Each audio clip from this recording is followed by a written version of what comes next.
आजकल आप सब देख रहे हो आपके इर्द गिर्द अपने संबंधियों को, मित्रों के यहाँ बहुत नुकसान हो रहा है, लाइफ का नुकसान हो रहा है। बहुत ऐसा सुनते हैं, कम आयु के लोग, स्वस्थ लोग जा रहे हैं और 3-3 दिन में ही खत्म हो रहे हैं। ऐसी समाचार आ रहे हैं, इर्द गिर्द आ रहे हैं। पहले दूर आते थे, दूर से आते थे, अब नजदीक से आते हैं। तो मैंने इसका विश्लेषण किया, 2 कारणों से व्यक्ति की मृत्यु हो रही है आज। स्वस्थ व्यक्ति है तो भी 2 कारण बनते हैं। एक तो यह है कि फेफड़ों का डैमेज बहुत फास्ट कर देता है ये, और दूसरा कारण बनता है कि जो हमारा रक्त है, रक्त में क्लॉट बनते हैं और वो क्लॉट हमारी धमनियों में जाते हैं, कहीं बैठते हैं या रुकते हैं, जिससे हार्ट अटैक होता है। 2 मुख्य कारण मृत्यु के बन रहे हैं जो मैंने इसका विश्लेषण किया है। अब ये जो 2 कारण हैं, मुझे इन्होंने बड़ा विचलित किया। आपको मैं बताऊं, मेरे माइंड में रहता है हमेशा कि ईश्वर ने हमारे शरीर को सेल्फ हीलिंग सिस्टम बनाया है और यहाँ पे करीब 3 लाख साल से मानव इस धरती पर रह रहा है और उसका शरीर भगवान ने ऐसा बनाया है कि उसके अंदर किसी भी प्रकार की चीज जो बाहर से शरीर में प्रवेश करती है, वो उसको निकालने का पूरा सिस्टम भगवान ने हमें दिया है। जैसे आपके आंख में तिनका पड़ जाता है या कण पड़ जाता है तो आंख में फटाफट पानी बहना शुरू हो जाता है और वो उस तिनके को निकालने के लिए वो केमिकल होता है जो उस तिनके को बाहर निकालता है। ऐसे ही हमारी नाक से में सिस्टम है, अंदर आता है तो यहीं रुक जाता है, अड़ जाता है। ऐसे ही बैक्टीरिया या वायरस हमारे जब रक्त में घुसते हैं तो हमारे ब्लड की जो व्हाइट ब्लड कॉर्पस्कल्स हैं, जो सफेद कणिकाएं हैं, वो हमारी सेना है, सेना की तरह उनसे लड़ती है और उसको खदेड़ देती है। और जब वो उसे लड़ती है, खदेड़ती है, तो हमारी WBC भी मर जाती हैं बहुत सारी, और वो रक्त में मरी हुई जो होती है उनका निष्कासन धीरे धीरे होता है। लेकिन तब हमारा टेम्परेचर शरीर का बढ़ता है, जिसको हम बुखार बोलते हैं। और वो बुखार भी एक तरह का अच्छा लक्षण है कि आपका शरीर किसी वायरस से लड़ रहा है। तो हमारा शरीर साइंटिफिकली इतना इतना कॉम्प्लेक्स बनाया गया है कि हालांकि हमने बहुत तरक्की करी है, विज्ञान ने तरक्की करी है, लेकिन हम उस पूरे शरीर को पूरा समझ नहीं सकते और ईश्वर ने पूरा सेल्फ हीलिंग सिस्टम बना दिया। अब ये जो दो जो कारण आज मृत्यु के बन रहे हैं और यंग लोगों में बन रहे हैं, जिनमें कोई व्याधि नहीं है, उनमें बन रहे हैं, तो उनके ऊपर आखिरकार क्या कारण है? तो एक चीज आपको मैं निश्चित कर दूं, गारंटी कर दूं कि यदि फेफड़ों का डैमेज होना शुरू हो गया और फेफड़ों को फास्ट तरीके से डैमेज कर दिया गया और उसके बाद आपका ऑक्सीजन का लेवल शरीर का कम हो गया, मान लो, और आपको हॉस्पिटलाइज कर दिया गया और वहां पे वेंटिलेटर लगाया, ऑक्सीजन लगाई, लेकिन यदि आपका मेजर डैमेज हो गया तो वो आपको ज्यादा देर तक बचाया नहीं जा सकता, क्योंकि वो फेफड़े को वापस निर्माण नहीं कर सकता हॉस्पिटल। डॉक्टर हमारा जो डैमेज फेफड़ा हो गया, मान लो 40% डैमेज हो गया, तो 40% डैमेज को डॉक्टर की कोई साइंस नहीं है उसको ठीक कर दे। 40% को 2, 4, 5% को ठीक कर सकते हैं, 40-50% को ये लोग ठीक नहीं कर सकते। और जब वो उसके लिए कोई उपचार करते हैं, हैवी डोज देते हैं, दवाइयां देते हैं, इतनी महंगी 15,000 30,000 की दवाइयां आ रही हैं। ये सारी की सारी दवाइयां जो फेफड़ों को दी जाती हैं, आपको मैं आज बता रहा हूं कि वो आपकी किडनी को फेल करती हैं। जब हम फेफड़े का इलाज करते हैं तो ये मान के चलिए कि आप अपनी किडनी को खराब कर रहे हैं, ठीक है? तो हमें आखिर जब फेफड़ा खराब है, फेफड़े का इलाज तो कराना ही पड़ेगा, आप कहोगे, तो वो सब चीजें चलेंगी, लेकिन आपको बाद में फेफड़ा पता नहीं कितना ठीक होगा, किडनी खराब होगी।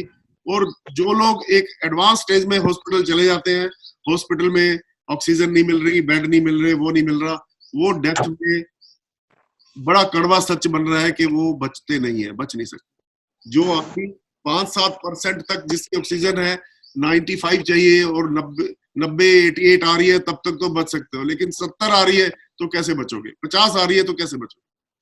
तो अब बात आती है कि हम जो ये योग कक्षा करते हैं, हम आपको मान के चलिए और आपको विश्वास होना चाहिए कि हम जो ये काम करते हैं, 1.5 घंटा यहाँ बैठते हैं और हमारे शरीर के हर अंग का व्यायाम होता है, और जब हम प्राणायाम करते हैं तो विशिष्ट रूप से हमारे फेफड़ों को लाभ होता है और हमारे फेफड़े स्वस्थ रहते हैं, स्वस्थ बनते हैं, स्वस्थ रहते हैं।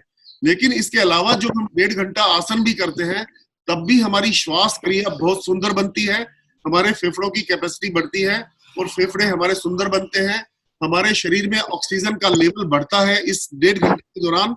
और हमारे पास जब इतनी स्ट्रेंथ आ गई तो जब हमारे पास वायरस अटैक करेगा, जब अटैक करेगा तो हमारा शरीर उसको लड़ने में सक्षम होगा और वायरस को भगा देगा। ठीक है, ये विश्वास हमें पालना है। अब केवल योग और प्राणायाम ही पर्याप्त नहीं है, आपको मैं बताऊं। बड़ी मुश्किल से हम, गणेश जी आज हमारे साथ हैं, बड़ी मुश्किल से, बड़ा मुश्किल से अनुशासन आता है। और आप लोग जो आते हैं नित्य, वो लोग बड़े लकी हैं कि आपकी बुद्धि आपकी ऐसी काम कर रही है कि आप प्रतिदिन योग आसन करते हैं, प्राणायाम करते हैं। लेकिन इससे ज्यादा जो कठिन काम है आपको मैं बताऊं, वो है हमारा रसोई। योग से भी महत्वपूर्ण है हमारा खान पान, आपको मैं बता दूं। और योग और हमारा पुराना साहित्य इस बात पे बल देता है कि हम सात्विक खाना खाएं और हम प्रातःकाल जल्दी उठे, इस बात पे बल देता है, रात्रि को जल्दी सोए, इस बात पे बल देता है। इन चीजों को हमें समझना पड़ेगा। जितनी भी बीमारियां आज बाजार में हैं, वो सारी की सारी बीमारियां हमारी लाइफस्टाइल से जुड़ी हुई है। आज जो ये लॉकडाउन है, इससे भी हमें अकल आनी चाहिए कि हमारी लाइफस्टाइल क्यों इतनी बिगड़ गई कि आज लॉकडाउन करना पड़ गया, हमें अपने व्यापार को, व्यवसाय को बंद करना पड़ गया।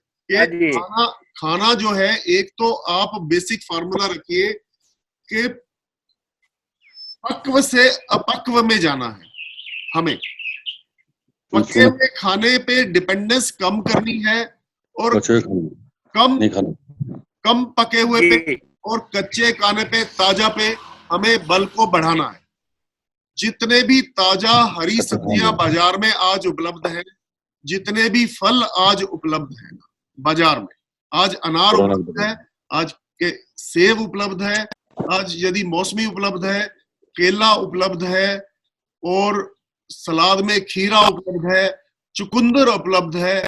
जो जो चीज उपलब्ध है, कृपया करके इसका ऐसा रूटीन बनाइए कि प्रतिदिन प्रति वस्तु खाइए, हर चीज हर रोज खाइए। आपको निश्चित रूप से आपका जो ये इंटेस्टाइन फूड पाइप पूरी की पूरी आपकी इतनी सुंदर बनेगी, आप इमेजिन नहीं कर सकते। मैं जो कह रहा हूं, मैं वही कह रहा हूं जो मैं खुद करता हूं।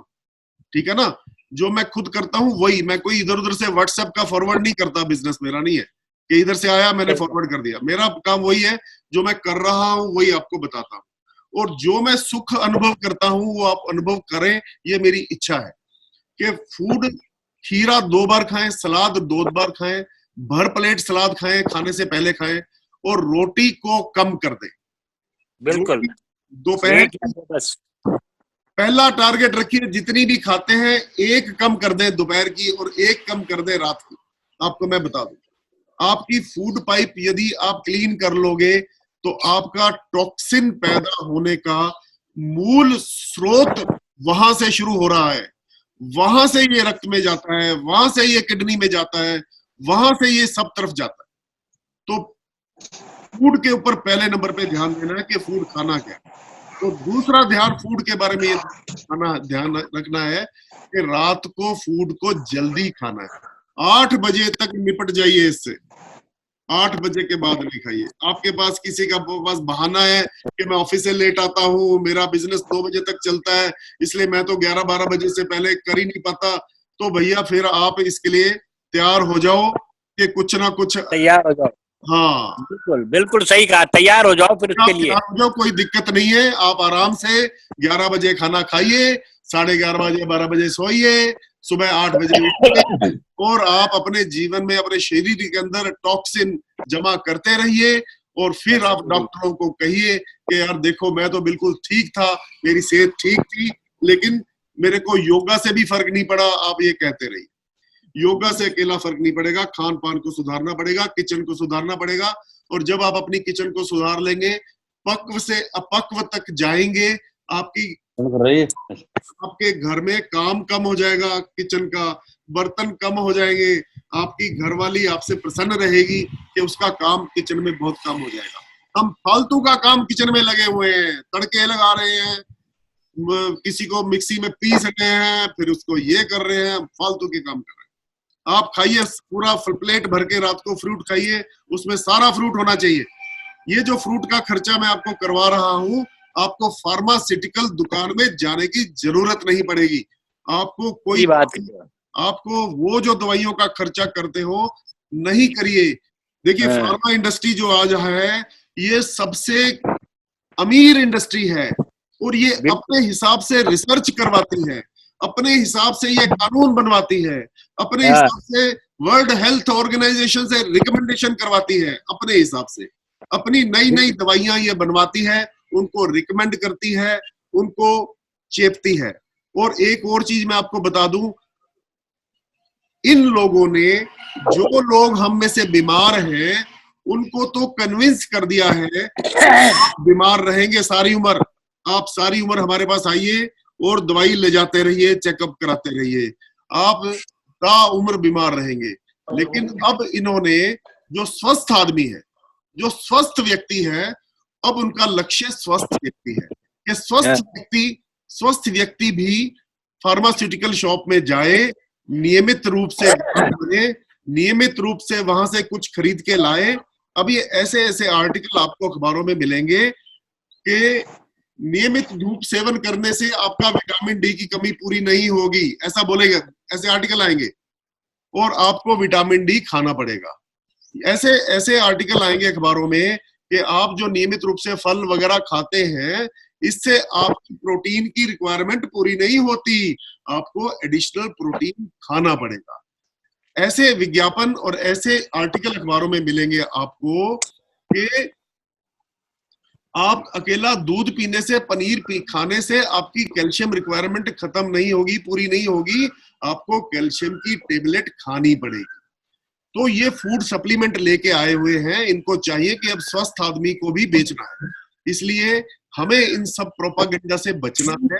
हमें ये सारी चीजें जो मैंने आपको गिनाई है खानी है, नित्य प्रति खानी है, सारा कुछ रिक्वायरमेंट मिल जाएगा आपके शरीर में। और जब आप योग आसन करेंगे, प्राणायाम करेंगे, तो वो सारा सभी मसल्स में पहुंच भी जाएगा, ठीक है ना। और कभी भी इस बात को एक्सेप्ट नहीं करिए डॉक्टर की किसी बात को कि भाई एक्स्ट्रा प्रोटीन खा लोगे तो क्या बात हुई, किडनी से बाहर, पेशाब में बाहर चला जाएगा। कैल्शियम ज्यादा खा लिया, क्या दिक्कत हो गई, पेशाब से बाहर चला जाएगा। एक्स्ट्रा विटामिन खा लोगे, क्या दिक्कत हो जाएगी, पेशाब से।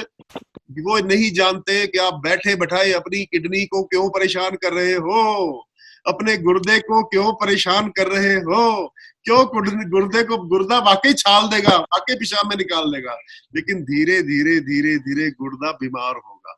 इसलिए कृपया करके खान पान के ऊपर भी ध्यान रखना है और योग प्राणायाम को नियमित करना है। मेरी ओर से गारंटी है कि आपको कुछ भी जरूरत नहीं पड़ेगा, आपको ना रेमडेसिविर इंजेक्शन की जरूरत पड़ेगी, ना आपको पैरासिटामोल की जरूरत पड़ेगी, ना आपको वैक्सीन लगवाने की जरूरत पड़ेगी।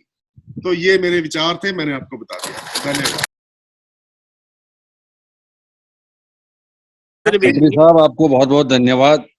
बहुत बहुत धन्यवाद साहब, बहुत अच्छी बात। आपने योग को आहार के साथ जो जोड़ा है ना, जरूर है। आहार यदि आपका खराब रहेगा, पेट आपका साफ नहीं है, आप योग कर रहे हो नियमित, आपका टॉक्सिन फैलाएगा, कंट्रोल नहीं करेगा, ठीक है ना। सबसे बड़ी बात यह है, आप जो कुछ भी खाएं शाम को 8 बजे पहले खाएं, सुबह 5 बजे उठने का प्रयास करें। ये क्या बात है। धन्यवाद, बहुत बहुत धन्यवाद। थैंक यू वेरी मच, बहुत बहुत धन्यवाद आपको। सुबह 5 बजे उठो और जल्दी खाना खाओ, शाम का 8 बजे तक निपट जाओ, चाहे आपका बिजनेस